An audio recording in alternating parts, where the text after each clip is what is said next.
Good morning, and to our friends joining us abroad, good evening. I'm your host, Christy Eidelhuber. Welcome to the final season of Mirage Talks in 2024. Our talented Mirage Talks coordinator, Ellie Tompkin, has arranged a very fun and informative talk for us today. With a background in sales, this entrepreneur, founder, and comedian is offering GTM teams at Microsoft, Twilio, and other companies an actionable framework to turn ordinary discovery calls into captivating conversations to push deals forward. He is here to enlighten us on why customers want a human connection and not just a pitch. Founder and EQ to win, Nathan Habib, welcome. Let's get started. Amazing. Thank you so much. I appreciate that intro. Ellie, thanks for having me on. I'm stoked to be with all of you. If it's at all possible, if it's not too much to ask, would love to see some cameras on, just so I feel like I'm speaking to people and not necessarily just names. I appreciate that. And, we have 45 minutes together-ish.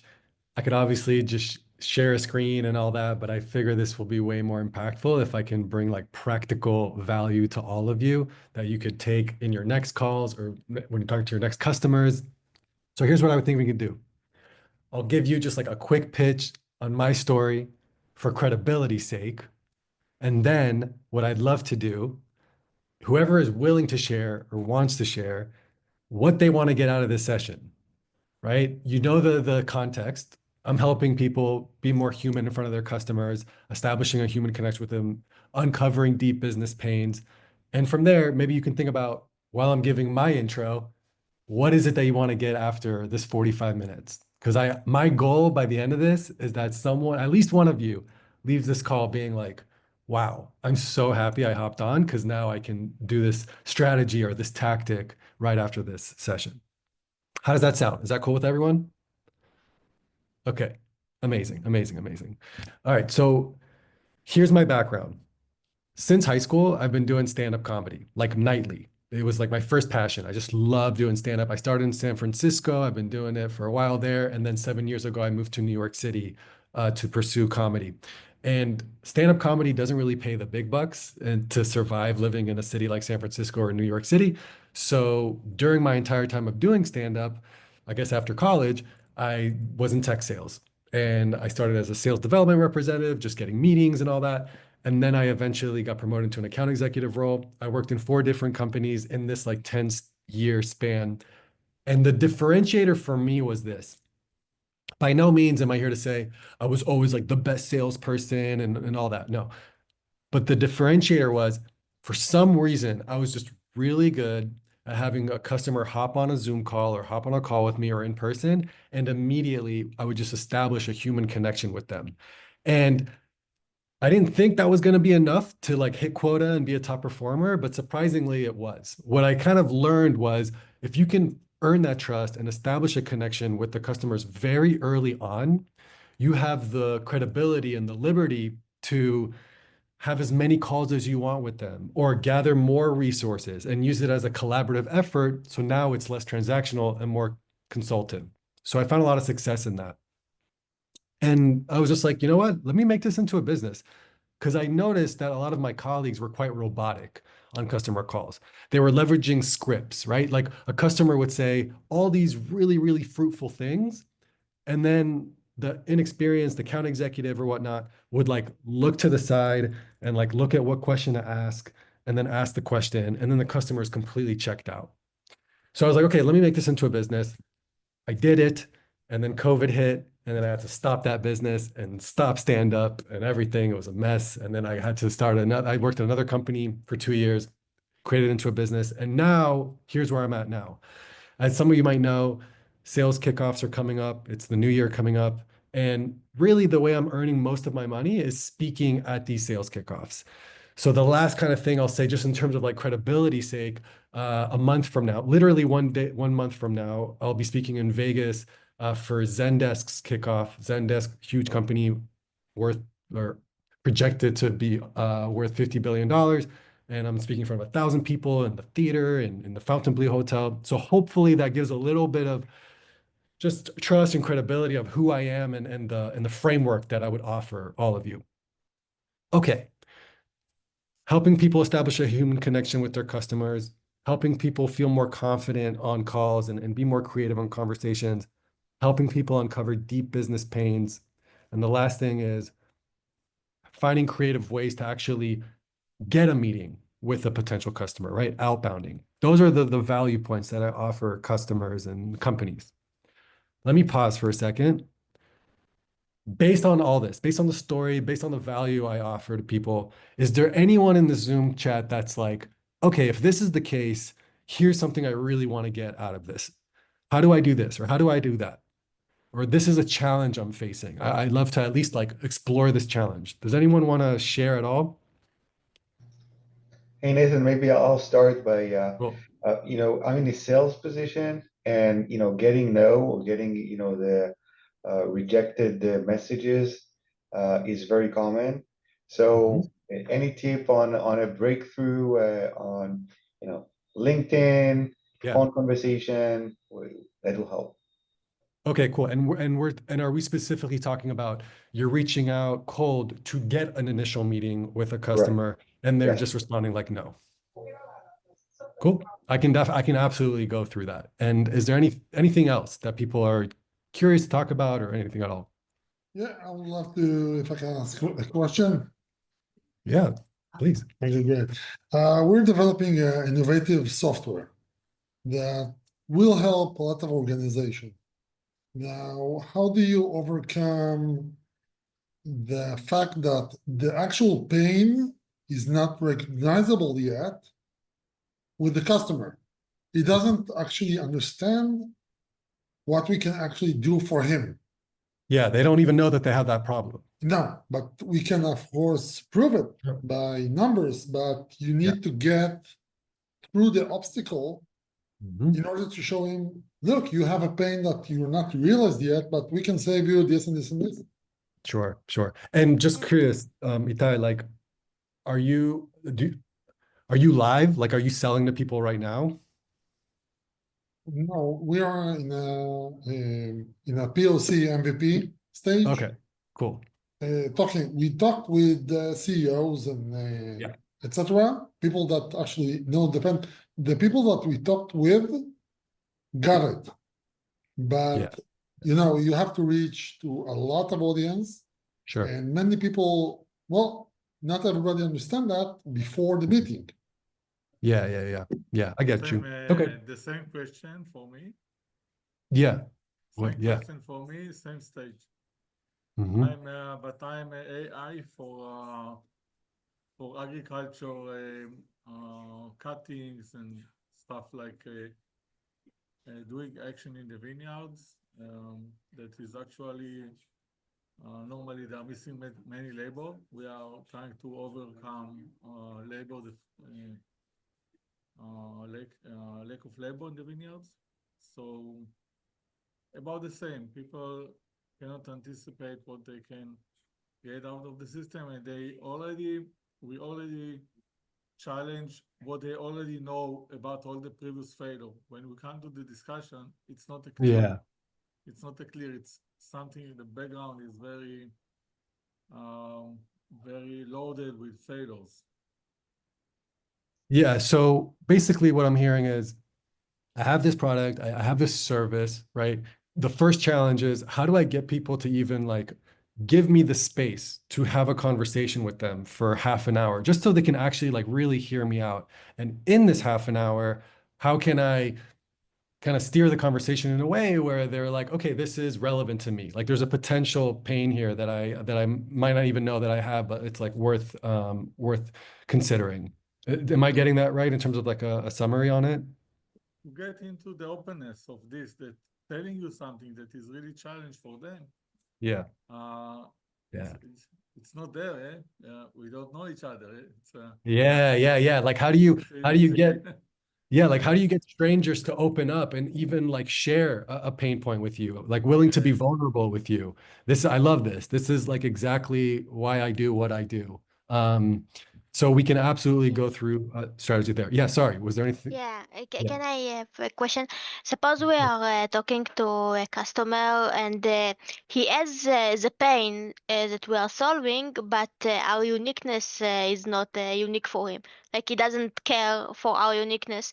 So how do we stand out if they don't care about our uniqueness? Yeah. Like, how do you stand out if they don't care how you differentiate? Yeah. Totally. That's a great, yeah. And I guess here's what I'll say is like, and we'll go into specifics, but customers, they genuinely don't care how different you are because they all they care about themselves. Like they just care about their pain point. So for myself, right, like if I have to use a service and it's the most boring service in the world and it's not unique at all, but it's actually like solving what I needed to be solved, I don't care. I don't care how unique it is. So we'll talk about how to, like, what is our focus? Like, what should we actually have our customers care about? Our differentiator or how we differentiate in terms of how we speak to our customers? Because I think that's like a big takeaway that we'll carry at the end of all this is 90% of the time, a customer will hop on a call with you, a potential customer will hop on a call with you. This is what they're expecting. They're expecting a nice little introduction. How are you? How's the weather? Wow, the news is crazy. And then what's going on? Talk to me about your business. They talk for maybe 2 minutes and share their pain points. And what they're expecting is for you to share a screen and start pitching your services, right? And you just talk about your uniqueness and how long you've been in business and all these cool brands that you have.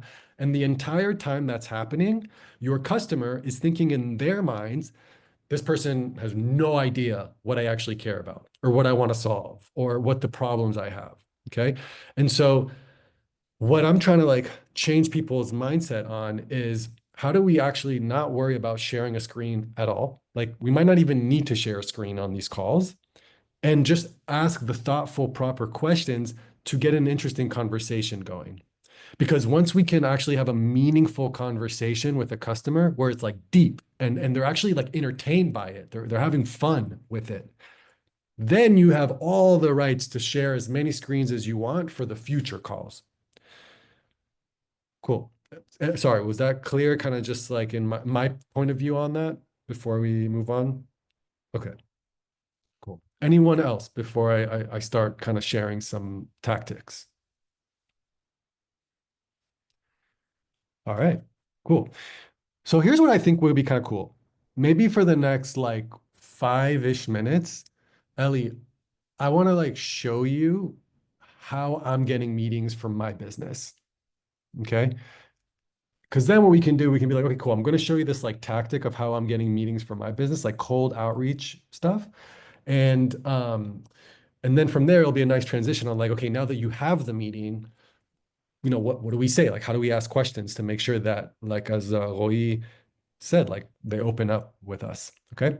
Now, look, there's a lot of factors of why people would say no to your cold outreach email. It could be that there's no fit. It could be that it doesn't pertain to their business. It could be the messaging. It could be how you reached out. It could be a million factors. So just for the sake of time, I'll just show you what I'm doing and how it's working for me.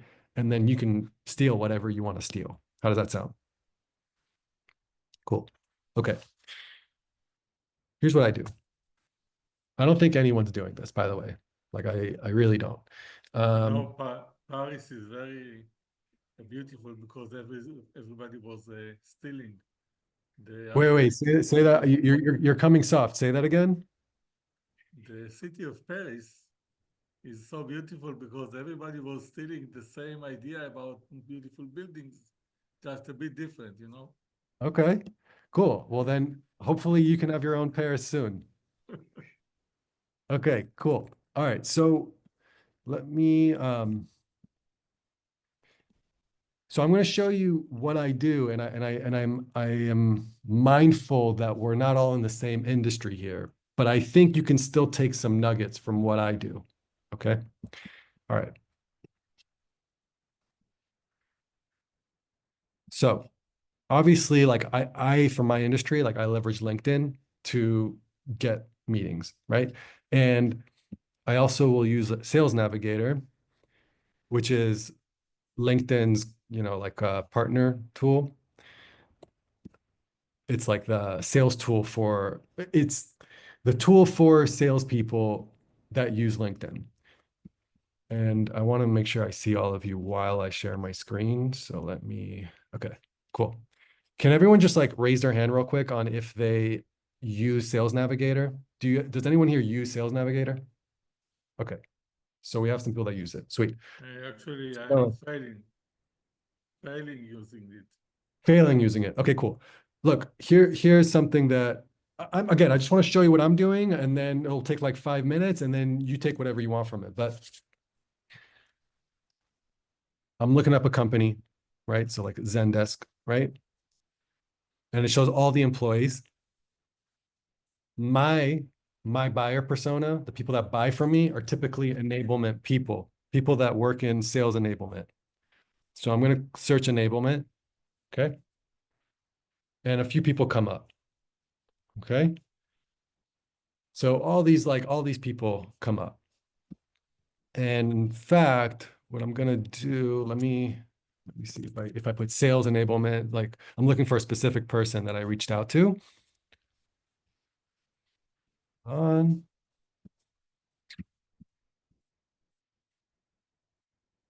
Here, do Shauna.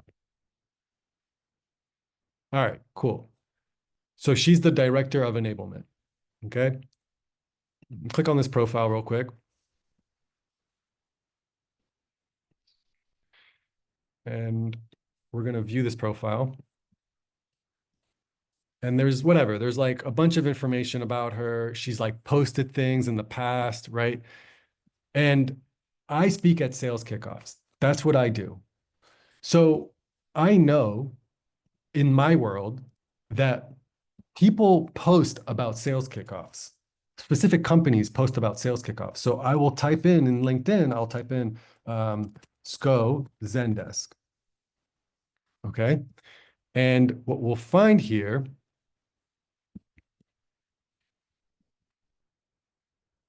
is that there are people that are posting about the event. Okay. So people are like saying, wow, this was such a cool experience, like all this stuff. And when you dig deep, when you like really look through things, you'll see comments and posts and stuff where people are saying like who's in charge of the event. And so what I discovered is that everyone keeps mentioning Shauna because she's like planning all this stuff. Okay. So let me just like stop sharing for a second. It takes time to first recognize the companies you want to reach out to, and then two, do research on those companies, but not necessarily research just on like Google about the company, but try to understand the people that you're selling to, where are they posting? Where are they sharing their information? Where are they showing off, right? Because then you can do proper research about them and use that leverage when you're reaching out to them. So I found out that Shauna's in charge of this kickoff. I found a bunch of information. There's a bunch of photos from the kickoffs. And then I did this. Instead of reaching out to Shauna cold out of nowhere, I looked on LinkedIn and I was like, okay, am I connected to anyone in this company? And I got lucky. I have an old colleague that works there. Okay. So I reached out to him and I told him, hey, listen, I want to send an email to Shauna. If I send you something, if I email you, can you please forward it to her? And he said yes. All right. This is significant. Why? Because now Zendesk is a huge company.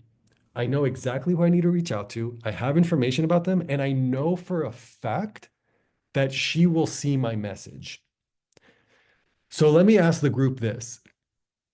If you know for a fact that the person that you're going to reach out to will actually read your message and actually like view your message, does anyone want to take a guess on like how they would send this message? Would it be an email? Would it be like a whole document? Would it be a link? Like what do people think in terms of like sending a message if you know that your buyer will actually see it? I will send something very short, like an executive summary, a few bullets, not to overload. I may put an attachment, or like a one-pager attachment, but that's it. So, putting the hook for interest and knowing that the person will read it, or they'll be able to understand it very quickly.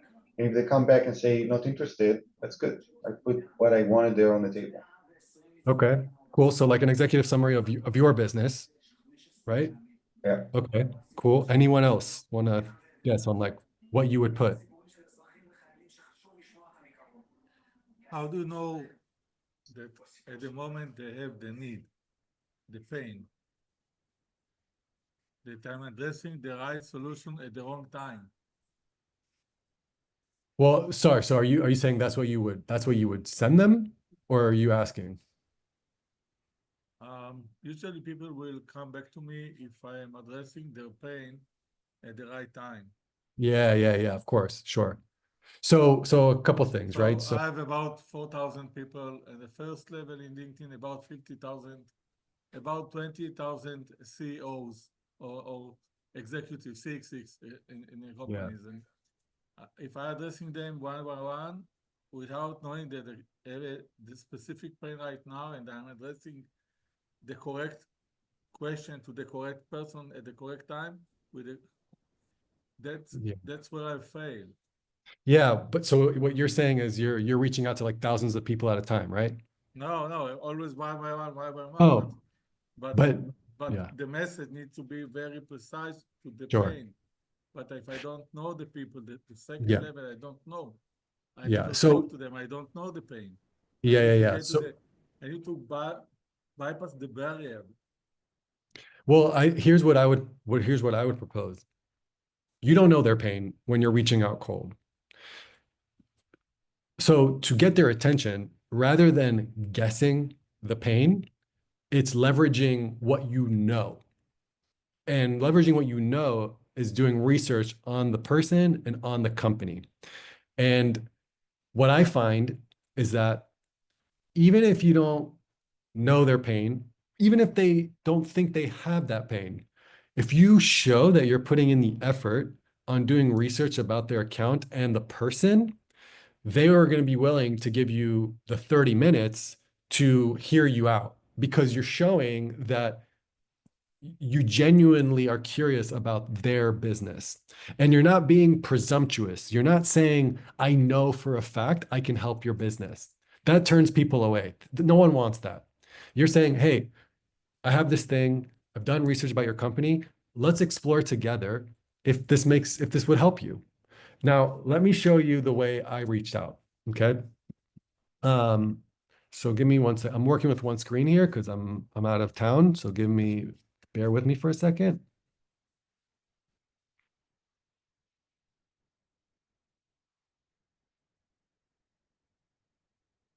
Yeah,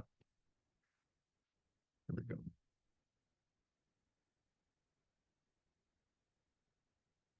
Presenter mode. Here we go. All right. Okay. I want to show you guys what I wrote. Okay. So this is the message that I wrote to her. And I can't stress this enough. I recognize that we all have different messaging and all that because we're all in different industries. Sorry, can you guys see the script? I'm like, here we go. 1 second. Sorry, guys. All right, let me get back to It's the. like too long didn't read, is it? No, it's a long script, right? It's a long script. It's too long, yeah? It's too long, but I'll show you why it's not too long. If I can make sure that we're all good here. People Okay. are stressed with Okay. Let me tell you why it's not too long, step by step. Okay, Shauna, given that you're the SCO queen, I figured I'd reach out to you if you're considering speakers for main stage or breakout sessions. Okay, given that you're the SCO queen, this is something that I saw on LinkedIn about her. So that's why I put it in the beginning. So she would recognize immediately that I had done research on her. So I've immediately caught their attention. You know how right now, like on TikTok and everything, like everything's about like getting people's attention in 3 seconds. It's the same thing when you're reaching out to people. So I did that. Then I give her the pitch of just who I am with credibility. Okay. So I'm a stand-up comedian. I've worked with these companies. And also I'm telling her, because as Tom says, Tom is the CEO of Zendesk. She posted about that. She posted about what the CEO said. She said that the customer is always human. That's something that she said. So I have more right to keep writing because I'm showing that I've done research about them and what she's posted. Okay. I talk about the potential of having an outside speaker. And I also talk about how it could be risky. I bring up like why she wouldn't even want to consider talking to me. Okay. To show that, hey, like I get it. I get that like you might want to say no to this, but let me address why you should say yes or why you might want to consider saying yes. Because I'm different. Most people are like this. I'm like this. And then I make it as easy as possible for her to schedule a meeting with me. Now, Oye, you said that this message is too long. I agree with you. If we were to email this to her, it would be too long. But that's why we're not doing that. We're actually doing it like this. I'm recording this. I'm actually recording this with QuickTime, and I'm reading this. What's a nice hack is like I put the sticky note at the top of where my camera, like right at the bottom of my camera, and I'm reading like my script, right? And I made it into a Loom video. Raise your hand. Has anyone ever made Loom? Use Loom? Heard of Loom? Cool. All right. Here's why this tool is really powerful. You can upload or record videos on this platform. And you can like really upload. It's like, think about it as like YouTube, but only like between B2B. Okay. And what's cool is that it will notify you when someone actually viewed your video. Sometimes it'll even show you the name. And so you know for a fact whether they saw it or they didn't see it. And you can put links. And the most important thing is that there's a GIF around it. So I'll show you what I mean by that. Here's the email I sent to Connor. Remember my friend Connor that said he'll make the introduction? I said, hey, Connor, can you please forward the 70-second clip to Shauna? And it shows there's a thumbnail that shows my face with the post that she wrote. Okay. There is no way she will ignore this. She will be curious to click on this link. And by the way, this is the shortest email ever, right? It's one sentence. It's, can you please forward this 70-second clip to Shauna? And all she has to do is click on it, right? So he saw the clip. He was like, this is cool. He sent this email. Hey, Shauna, wanted to forward this email, whatever. And she responded, now that is some great prospecting, Nathan. Book some time for tomorrow. Okay.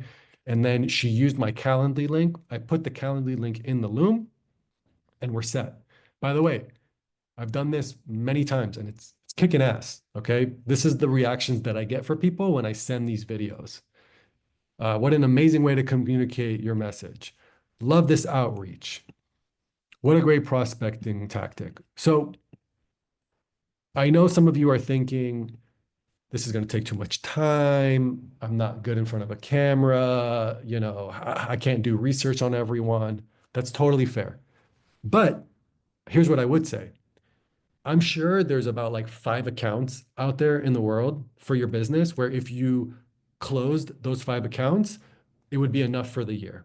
Like they would just be like your whales. At least do that for those accounts. Like at least put in an hour effort into one video to get a meeting. And I will say that the more you do this, the easier it gets and the faster it gets.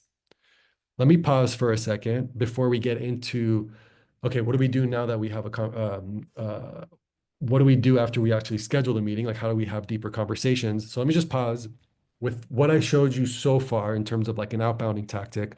Any questions, any concerns, any reservations before I move on?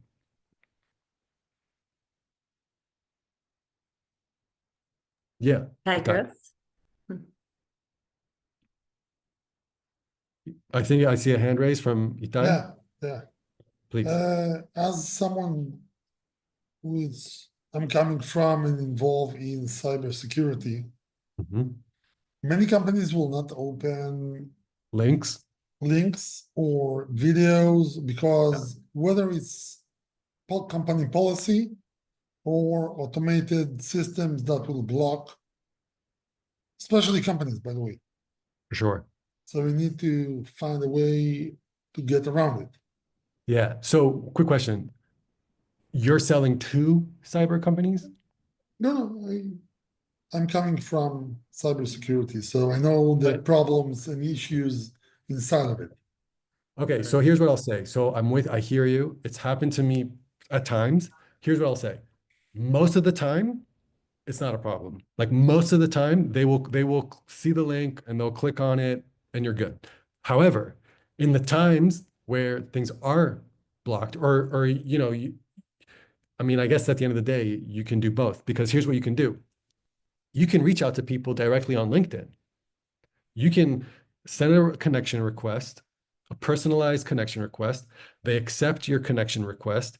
And then you send them a message. And in that message, you just put in that Loom link. And what's cool is it'll have that GIF, it'll have that thumbnail where it's showing your face, it's showing maybe their brand. It's very simple. Like you can just create a presentation and then you can create a presentation and then you're just recording yourself talking through that presentation and you send it via LinkedIn.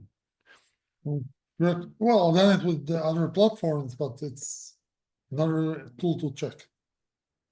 Yeah, like people's, with LinkedIn, it's their profile. So there's no Mhm. there's no like cyber spam thing like with links. If they accepted your LinkedIn request.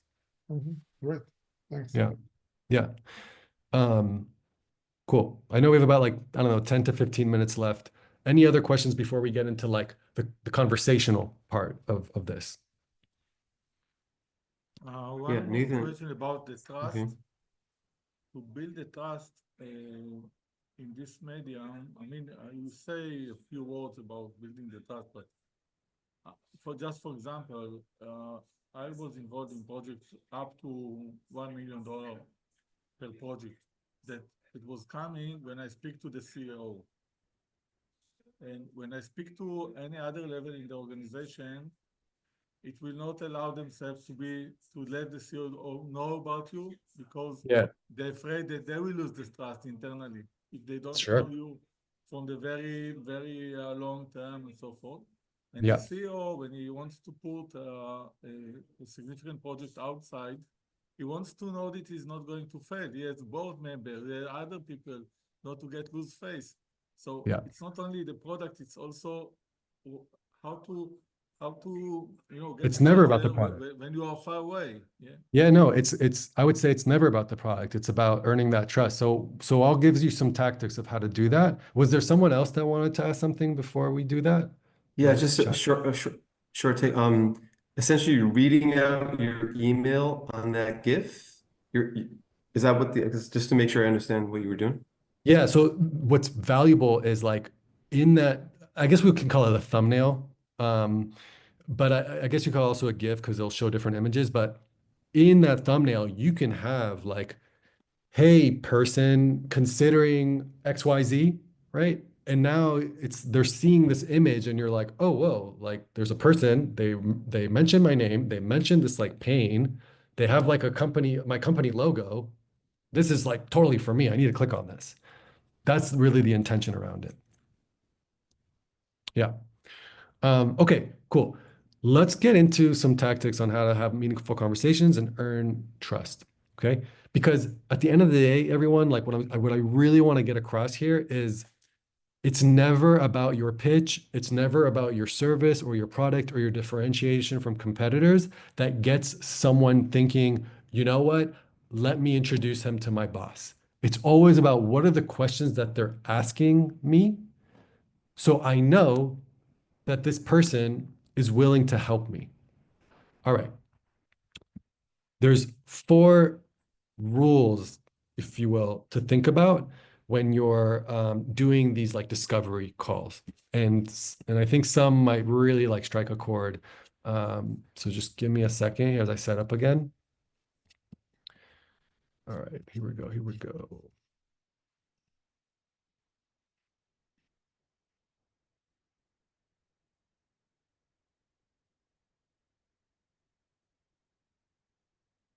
All right. Here's what I do to earn people's trust. There's 4 things that I focus on. The first is I use their wording. So I'm using their wording and offering my point of view. I'll talk about what that means in a second. I'll go into specifics with all these. I keep all my questions open-ended to make sure the conversation flows. I make sure they're focused, and I'll tell you what I mean by that in terms of like intentionality. And then padding. This is probably the most important. And also, like I know we probably have some Israelis here. I'm Israeli. So just so you know, my family lived in Israel. We all moved to Belgium. That's where I was born. And then we moved to Silicon Valley when I was 6. And I've been in tech sales and I've worked with Israelis and everything. And like padding is like the thing that Israelis need the most training on. Because like Israelis, we're direct. We like to the point. Americans, nope. There needs to be some padding. All right, so we'll talk about that. And I'm going to go pretty quick here because some are pretty straightforward, but others are not.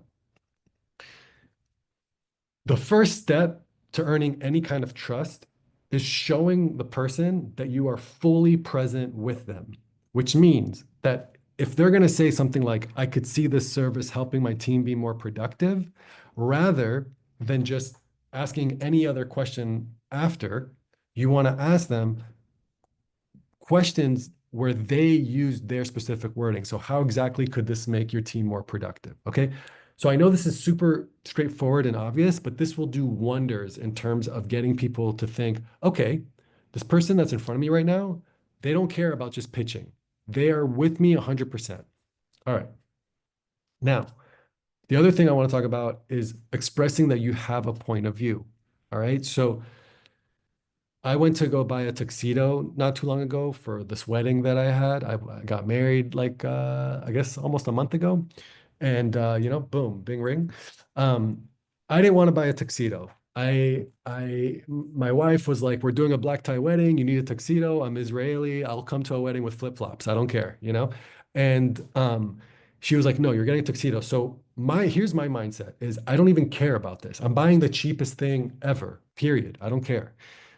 I went to Men's Warehouse and they were very like just scripted. They were like, what's your size? What's your weight? Okay, how tall are you? Whatever, and it was a boring experience. It wasn't that fun. But they told me that they're gonna charge me like $1,000 because I need a custom suit or a custom tux. And I was like, I don't want to be with you guys. Like, this is not, no, you're trying to rip me off. So I left. Then I went to Suit Supply. And I showed the person working there a tux that I think looks good. And he told me immediately, he was like, no, that is not a real tux. That doesn't look good. It's not a traditional tux. What you're showing me is fake. It's not real. And even though I disagreed with him, I thought to myself, whoa, like this person has an opinion about the industry that he's in. So clearly he gives a shit. Like clearly he cares if he's willing to share his point of view on the work that he's doing. So even though I disagreed, I was like, let me hear this guy out. And during that time, he's like walking me through like the history of tux and the significance of this and the traditions of that. I was hooked.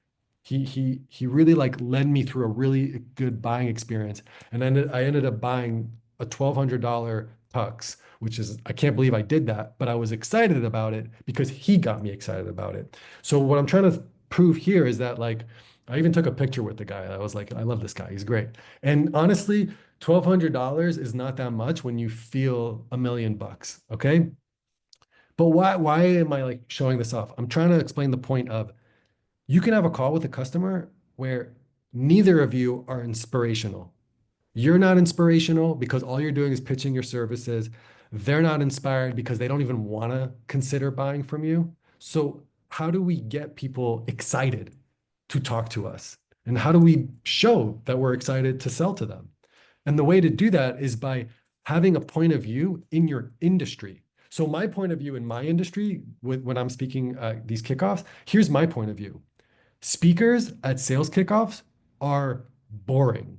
They are dry. They're not entertaining. They have no recollection of like what sales is. It's typically like a person like climbing Mount Everest, and then they're motivational, and then they think that like the companies will be motivated. My point of view is that that's bullshit. You want someone who has an experience in sales and is also entertaining. I'm both. And so people, even if they disagree with me, they're like, damn, this person's like passionate about the industry he's in. I want to keep talking to him. All right. Next thing. And I promise we won't go over too much I know we're at the bottom of the hour. We won't go too much over. Keeping questions open-ended. So how, what, why, describe to me, to what extent. This is critical in terms of keeping the conversation flowing. And by the end of this, you'll take a screenshot of all of them together so you can have this for later. This is, I would say, sales 101, right? It's annoying when we're talking to customers and we're asking them all these questions to like uncover pain, but they're not focused. Because then the customer is like, who is this conversation for? Is this for you or for me? These questions right here are not questions you would want to ask your customer directly because it might come off like interrogative. But these are really good questions to have for yourself to know whether or not your deal will actually move forward or not. In other words, if you can't answer these questions for your own deals that you're working, then the chances of you closing this deal are really low. But when you're having a conversation with your customer, you want to use these questions to make sure that the conversation is flowing, that it's focused. So if someone's like, oh yeah, I'm having a lot of trouble with this platform that we're using, in your mind, you might want to be thinking, okay, cool. So what's the negative impact of that? Like, how does that actually affect them on a day-to-day rather than just a surface level technical pain? Okay, last rule, the padding.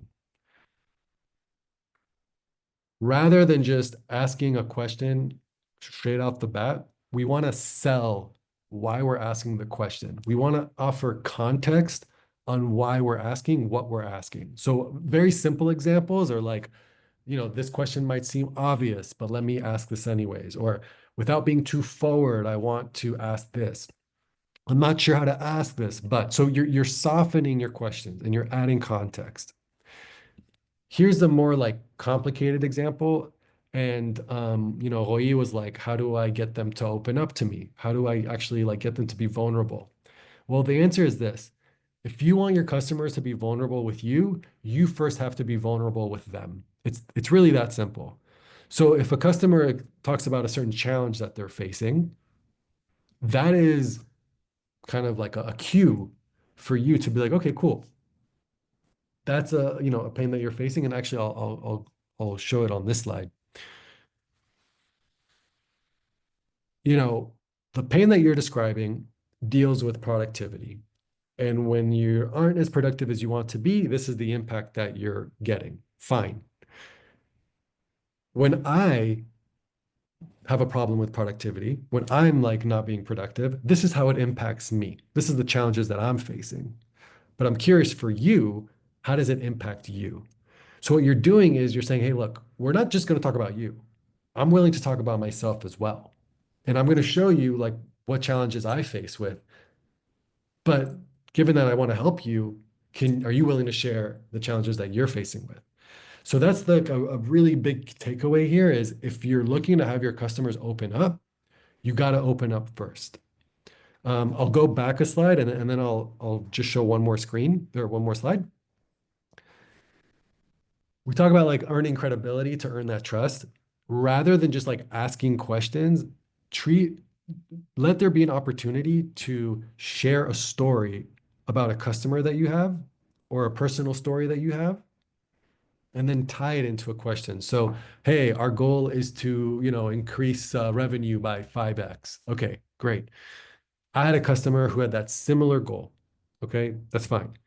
But should they do that, how would that actually impact them? Well, it's impacted them this way, but how would it impact you? How would it impact your business if you hit 5x income? So my point here is like asking questions is not just one sentence, ask a question. It's share a story that ties into a question. All right, I'm gonna just show you this slide, which you're welcome to screenshot in terms of like using a framework when you're having conversations with customers. So I'll give everyone like a second, and I know we're pretty much at time. Okay, I'm gonna stop sharing my screen. I'm down to hang out for the next 10 minutes. What questions might people have for me? What did I not address that I still need to address? Anything at all? I had a question.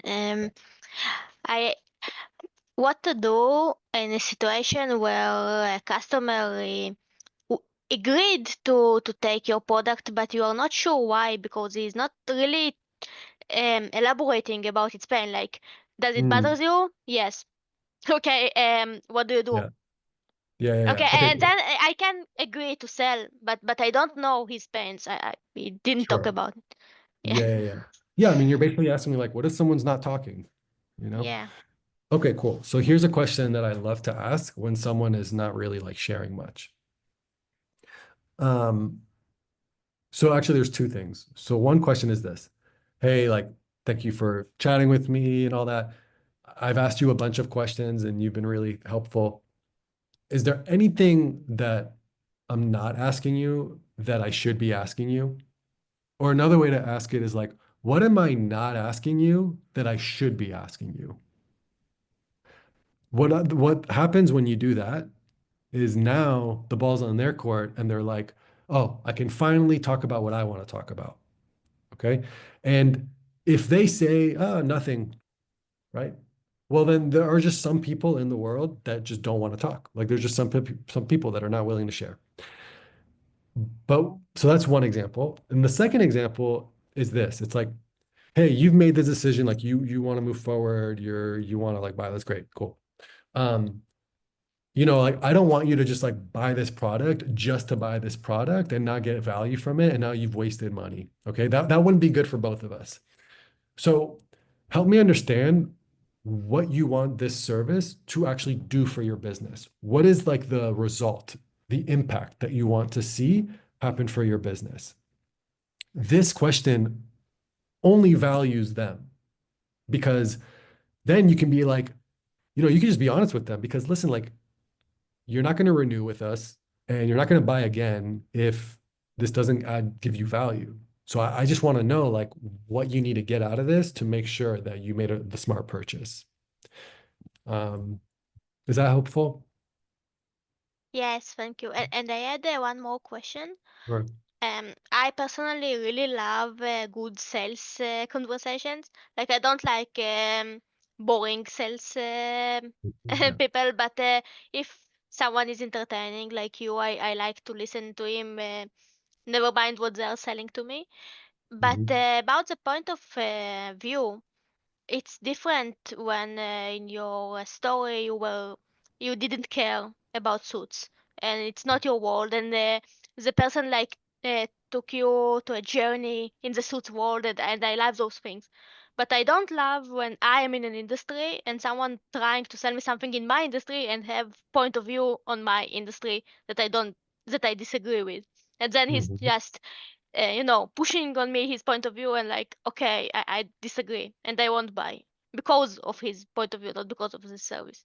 Yeah.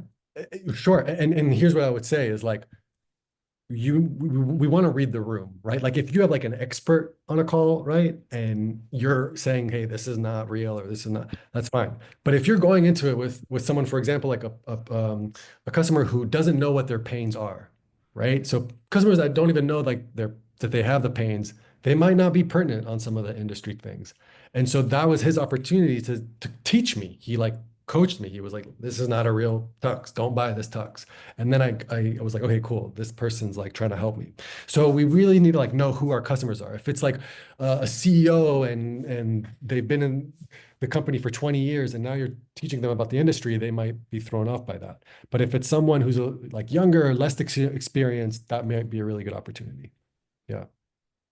Yes. It's not even younger. I just remember from my personal experience. I'm a violinist and I came to buy a new violin and Mhm. the salesperson was telling me this violin is good, this violin is bad, and I'm like, okay, I'm playing the violin and I know that it is good, so don't tell me what what is Yeah, good and yeah. not. Okay, so And this threw me off. and here's what I'll say also is like, was he pointing at specific products that were his, like his violins? Actually, in Israel, it's not custom to, sell your own violins, but you're selling violins of your friends. So maybe. Mhm. But my point though is that like he's pointing at like specific violins in the store. You know what I'm saying? Yeah. That's the difference. We when I say point of view, it's not necessarily a point of view of like the specific product that's there. It's just point of view of like the industry, the music. It's if it's not tied into his product, that's when you earn the trust. Because when I bought the tux, right, he wasn't telling me this is not a real tux. You should get what's in our store. He was just like explaining to me like tux in general. And so I'm like, okay, cool. Like he's not selling me anything. He's just teaching me right now. So maybe for in the store that you went into, a better of way to have done that has been like, oh, like this is how you feel. Hey, let me just give you my opinion about violins, like irrelevant to our products. And I'm just curious to know like what you think. Right. And now it's like, cool, we're having a conversation. Even if we disagree, we're conversing. Anything else that I can answer that I can and chat about? Sometimes people, if you ask them, do you want me to make a coffee for you? They will say no, even for the very simple ice breaking. Mm. And if you bring the coffee or do like something that is with propose, then it's easier to break. But on the Zoom, it's not only vocabulary or just gestures are possible. It's not like you cannot give a hug, touch, cannot give a Yeah, gift. but so I think what you're saying is like it's harder to build relationships and rapport via Zoom versus in person.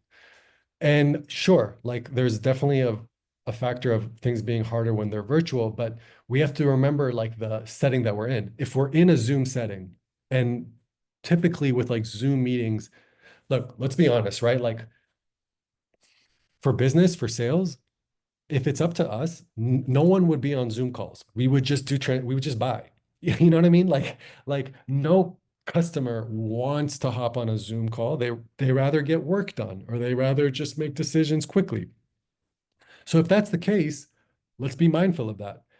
They hop on a Zoom, we don't we don't need to be like, oh, like how's the weather? Like, hey, like you have a mug, I have a mug. That's like people are annoyed by that. But if you hop on a Zoom call and you're like, hey, thank you so much for hopping on. By the way, right before you hopped on, I listened to the podcast that you were interviewed from a CEO or whatever, or I read this article on LinkedIn, or I saw your company just announced this thing on their blog. Can I tell you really quickly how that relates to what I'm working on? That's the equivalent of giving someone coffee in person, right? So we have to remember, okay, we're on Zoom. People want to get going immediately. Do their research before. Show them, hey, like I've done research about you. This is how I want to kick off the meeting. Is that cool with you? Great. Let me show you how it ties into our business through questions. So just really quickly, I'll say one more thing is if our goal is to earn people's trust and establish a human connection with them, let's meet them where they are. Customers, all they want, they just want to be heard on this Zoom call. They want to be understood. They don't want to be talked at. The best thing you can do for yourself, truly, sign up for some cheap software or something and get a demo from a salesperson and see how much they talk versus how much they let you talk. And you'll feel extremely annoyed and frustrated when they don't give you the opportunity to speak. And that will give you like a great kind of like mindset when you hop into a call with a customer to let them speak versus you speak. We have about 2 minutes left. What else can I answer before we all hop off and wrap up?